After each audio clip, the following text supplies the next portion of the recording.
Okay, so in the final of installment of how we're going to use this bottle of Riesling Trocken, it's been a couple of days now since I originally opened the bottle, which with twist caps, general knowledge would say you want to drink sooner than that, but whatever. So what I'm going to do tonight is I'm going to roast a salmon fillet that I got a full hock of salmon and then just filleted it myself and put them into freezer containers. So this is defrosted.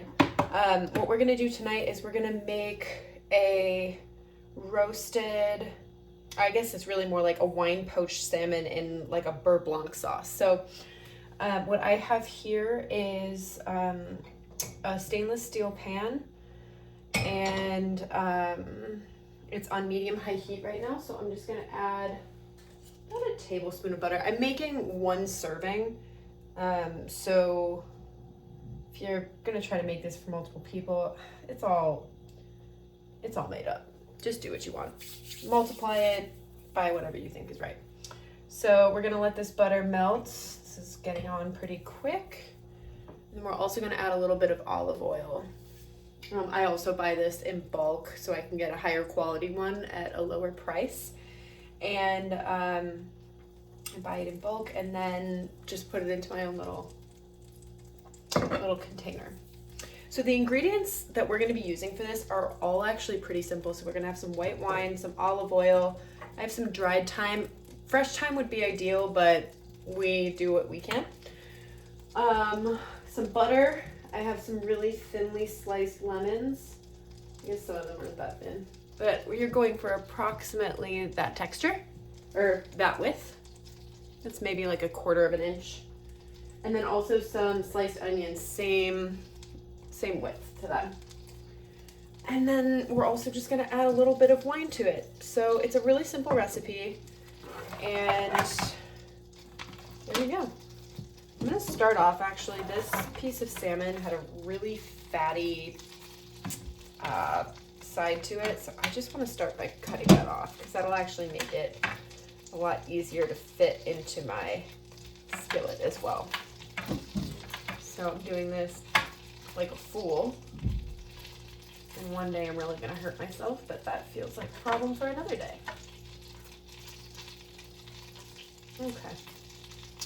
Or, better yet, some scissors. Got it. Really fatty salmon is probably not the best quality. I got this at Whole Foods though, so I'm not super impressed. But again, we do what we can. So this butter is melted. I'm going to add some olive oil to it as well. And then I'm going to throw in the lemon slices. Again, I didn't do an excellent job here of cutting them all to the same thickness, so some are probably going to be a lot more well done than others. Well done. Okay, and while those are doing their thing, I'm just going to put some salt and pepper onto the salmon. I don't think you can see what I'm doing, but unfortunately, we are very limited in our setup here. Let's see. This might be better. Okay. So we've got these.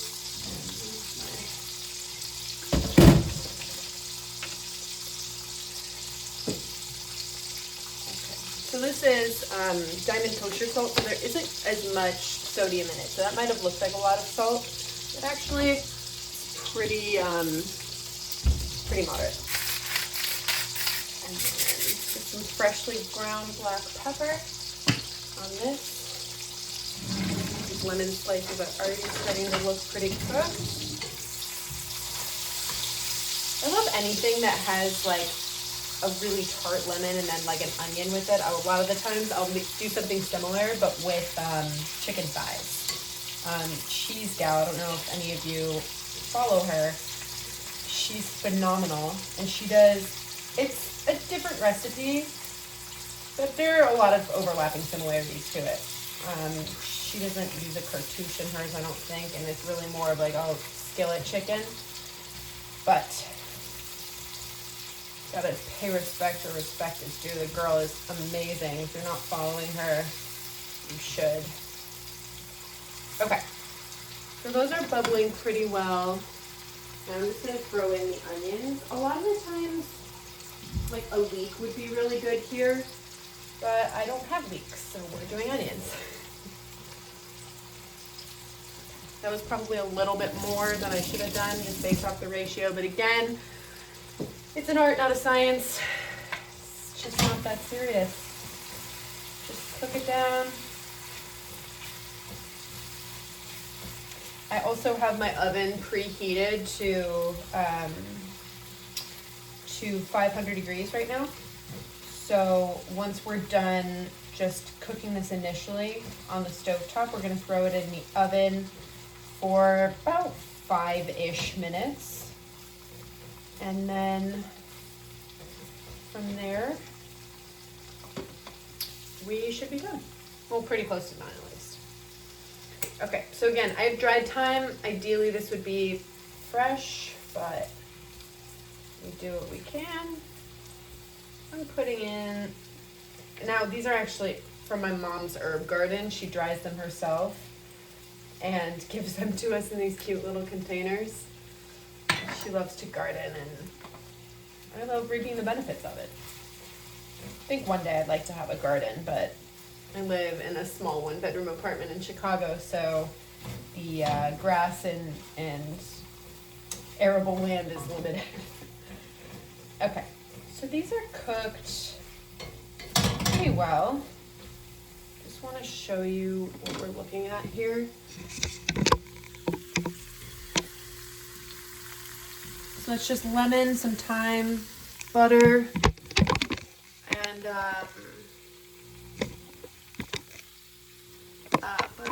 some olive oil.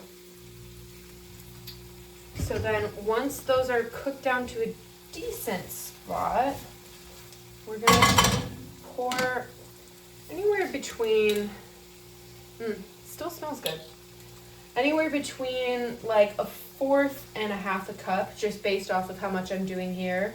It would probably be closer to 1/4 because it's a single portion. It'll be closer to like 1/2 cup if you were to do like 4 servings here. But we measure with our heart. I don't, oh, that was a lot, but again, we can just cook it down. You know, when you come home and, or I guess when you were a kid and you came home and mom or dad were cooking and it smelled so good and you'd go up and it was just like garlic and onions. I feel that way every time I cook something in my own apartment because it's so simple. I think it just is a testament to how fresh, quality ingredients and a relatively simple preparation make for some of the most luxurious meals that you can possibly have. I think when you overdo it or you try to overcomplicate and lean too heavily on the technique over the quality of the ingredients, that's when you lose touch.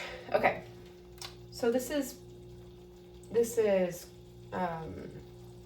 reducing down pretty quickly. So in just a second here, I'm gonna throw my salmon on top of this, and then what we do is you create a cartouche, which is a piece of parchment paper that you fold up, and then I'm not going to explain this whole thing. If you want to use this, it's basically just preventing it from losing all of its moisture, so it keeps some of that moisture on top. Look up how to do a cartouche. It feels like you're making a paper snowflake, and yeah, it's a good time. Okay, so I'm going to take my salmon fillet and put it on top here. And let me just confirm.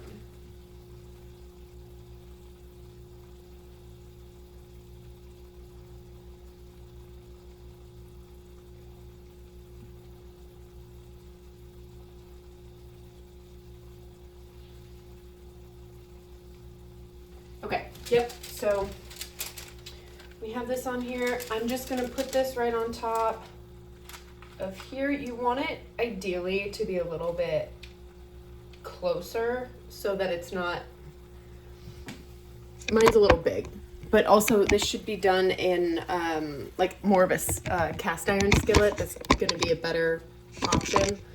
But I didn't have a cast iron skillet that was the right size for this, so we're using stainless steel. Okay, so now that this is all set up, I'm gonna throw this into the oven. And again, I'm only gonna put it in there for 5 or 6 minutes maybe. Let me just double check my recipe.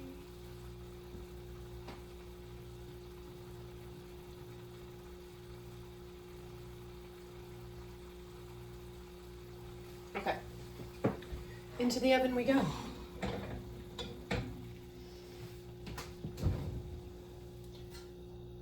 Now, as a reminder, you can only put stainless steel and cast iron, or like a Dutch oven, into an oven.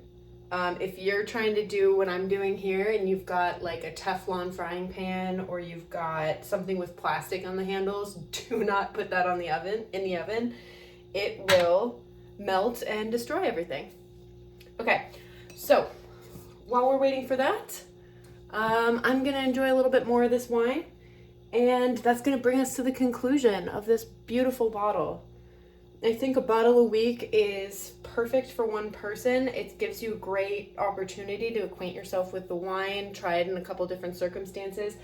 Typically, you wouldn't use like a $25 bottle of wine to cook with. You usually want to use a cheaper alternative. You know, like we're looking in like the $5 to $10 range. But I was not going to finish this all by myself, so this past week, so we're going to cook. We're going to cook with it, and I think it's going to be delicious. Okay, I'll come back with some results. Okay, we are out of the oven, and I always use a meat thermometer whenever I'm measuring anything. Typically for salmon, you want to go for a range of around 125 for good quality salmon that you like on more of a medium size, so it's going to be not quite as cooked in the middle, to 145. I tend to always unintentionally overcook my fish, but that's okay. Okay, we're reading at 144.5. Perfect. Okay, so I just did that through the top of the cartouche because there's a little hole in the middle of it. So I'm just going to take this off. And let me tell you what it lacks in visual appeal right now, it makes up for in spades when it comes to taste. So it's a little dark in here. It's kind of hard to see, but you've got just the fillet here and then the fillet here, whatever. And then that's onions and lemon underneath it. And then you can see a little bit of juice that's on here too. So we're gonna put all of this into a nice serving bowl all together. And I'm not gonna be precious about it. If I was serving other people, maybe I would try a little bit harder, but I find things like this tend to work out. Yeah. Don't forget to turn off the oven. Okay, so let me take you just where it's a little bit. Now, normally I would top this with maybe like some parsley or something to give it a little more color, but I don't have any of that right now. So what we're gonna do is just focus on the taste. I like parsley, but it's kind of like, I don't want to call it a useless herb because I do like it, but it doesn't really add much flavor-wise except for a little bit of a brightness. All it adds is color, really. That's the main appeal in my book. Oh, and I didn't pour myself the wine.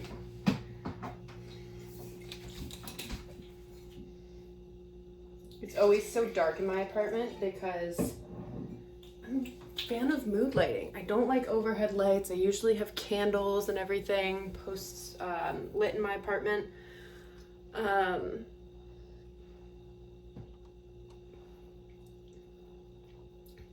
It's still really good. I'm surprised. Twist tops don't usually last very long.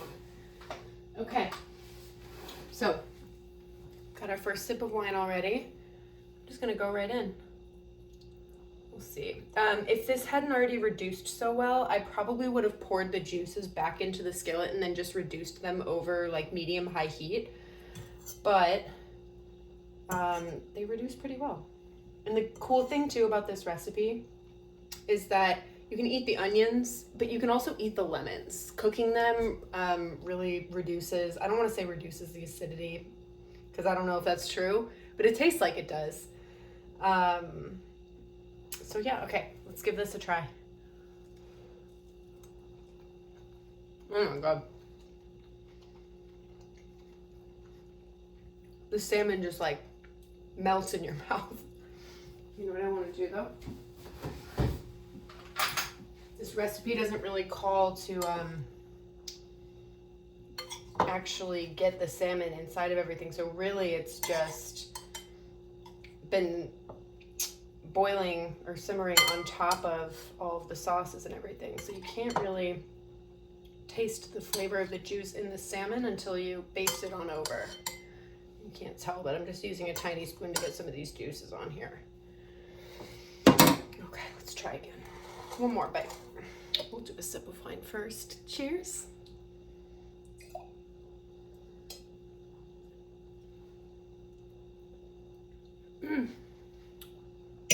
Okay.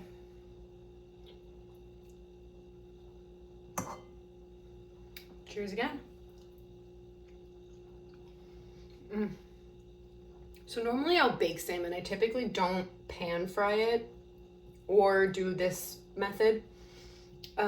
This is like notably way smoother.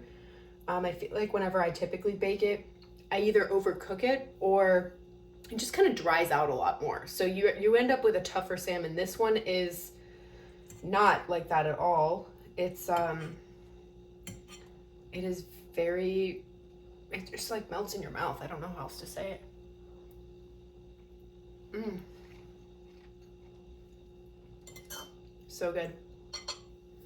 Okay, well there you have it. That is 3 days worth of the same wine. I think the first time I paired it with Raising Cane's. Second time I paired it with a different kind of salmon that I made before. I'm calling it saumon au miso. Just a miso salmon, a little spicy, a little bit of a kick to it. And now with beurre blanc wine sauce.